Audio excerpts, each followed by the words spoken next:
and she would often go to Mummy and Daddy and say, Mummy, Daddy, please can we have a pet rabbit?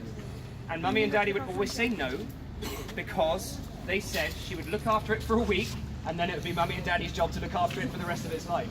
On one of these occasions, she went straight up to Joe and she said, Joe, Mummy and Daddy won't buy us a rabbit, it's not fair. And the only thing Joe could think of to cheer up her younger sister was to make up a story for her. So she sat with Diane, and she made up a story about a little rabbit, and she decided to name this little rabbit Miss Rabbit. And when Miss Rabbit was feeling sad one day, she was visited by her good friend who was a little bee, and she named her Miss Bee, because she was quite literal with her names back then. But the one thing she remembers above all else was that this story really cheered up Diane. So she realized whenever Diane was feeling sad, she could make her happy again by making up stories. So she started to practice and she started to get better at making up stories. A few years later, they were living in southwest rural England, small village, and they used to dress up as witches and wizards with their near neighbours, and they would make up stories together. Their names were Ian and Vicky Potter, and that is where she states she got the inspiration for the name Potter. As for the name Harry, she simply states that's her favourite boy's name. So naturally, of course, when she had a son, she called him David. It doesn't always work out, guys, I'm just saying. Now, we know where Harry and Potter came from. What about that name J.K. Rowling?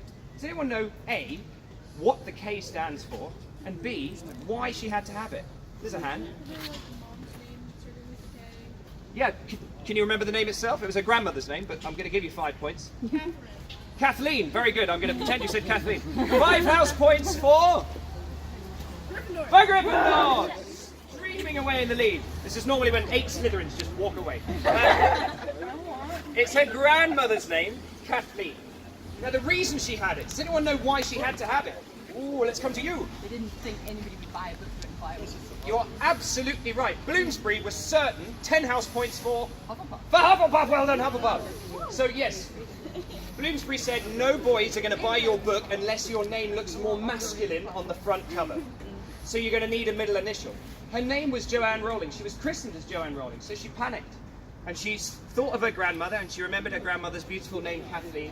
And so, with the honour of her grandmother, she went to London. She changed her name by default officially to become Joanne Kathleen Rowling, which is why her name appears as J.K. Rowling on the books. And believe it or not, folks, we still get some people on the tour who think that J.K. Rowling is a man. If you are one of these people, we need to talk, guys. I thought she was for little.